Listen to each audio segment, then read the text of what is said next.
ओम शांति। आज 6 मई 2025 है और आज के अव्यक्त इशारों में बाबा पवित्रता को इतना महत्व दे रहे हैं जैसे कि इस जीवन के लिए श्वास। और क्यों महत्व है इस पवित्रता का जो हम संगम युग पर धारण करते हैं, उसके बाबा हमें बहुत सारे पॉइंट्स भी बता रहे हैं। तो आइए, सिर्फ पॉइंट नहीं लेकिन इस पॉइंट का स्वरूप बनना है पवित्र बनने के लिए। आइए सुनते हैं बाबा के अव्यक्त इशारे। जैसे स्थूल शरीर में विशेष श्वास चलना आवश्यक है, श्वास नहीं तो जीवन नहीं, ऐसे ब्राह्मण जीवन का श्वास है पवित्रता। 21 जन्मों की प्रारब्ध का आधार पवित्रता है। आत्मा और परमात्मा के मिलन का आधार पवित्र बुद्धि है। संगम योगी प्राप्तियों का आधार और भविष्य में पूज्य पद पाने का आधार पवित्रता है। इसलिए पवित्रता की पर्सनालिटी को वरदान रूप में धारण करो। बाबा ने हम बच्चों को अपना बनाते ही 2 वरदान बिल्कुल जन्म से ही दे दिए, योगी भव, पवित्र भव। तो ये पवित्रता को वरदान के रूप से क्या हमने धारण किया है? वर्तमान समय अगर हमने इसको वरदान के रूप से धारण किया है तो उसके 2 रिजल्ट बाबा ने आज हमें अव्यक्त इशारों में बताए। जितना जितना हमारी बुद्धि पवित्र बनती जाएगी उतना उतना हम योगी बनते जाएंगे। अर्थात क्योंकि हमारा जो योग है वो तो बुद्धि का ही है।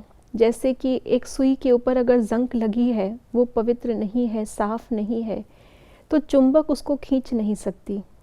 जितना जितना वो सुई के ऊपर की जंक निकलती जाएगी और वो पवित्र बनती जाएगी, उतना उतना चुंबक का आकर्षण उसको खींचेगा।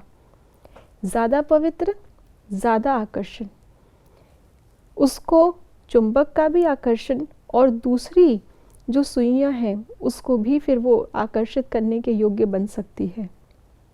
इसलिए बाबा कहते हैं कि वर्तमान समय आत्मा और परमात्मा के मिलन का आधार पवित्र बुद्धि ही है और संगम युग की प्राप्तियों का अनुभव करने के लिए भी आधार पवित्रता है।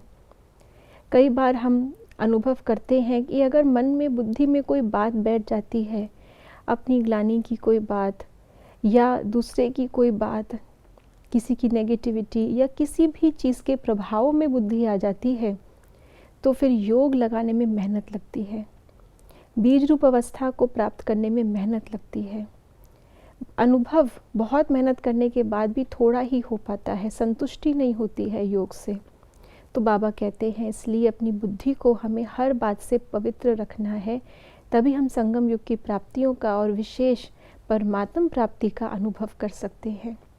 अगर हम बिना सज़ा खाए हुए पवित्र बनकर के आत्मा शरीर छोड़ेगी तो पद भी ऊंच मिलेगा।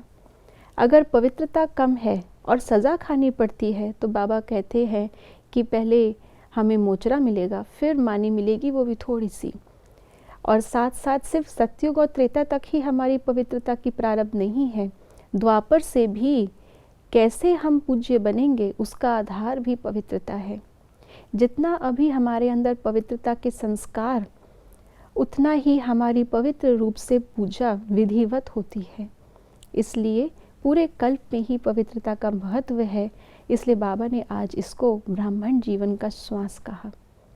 ओम शांति।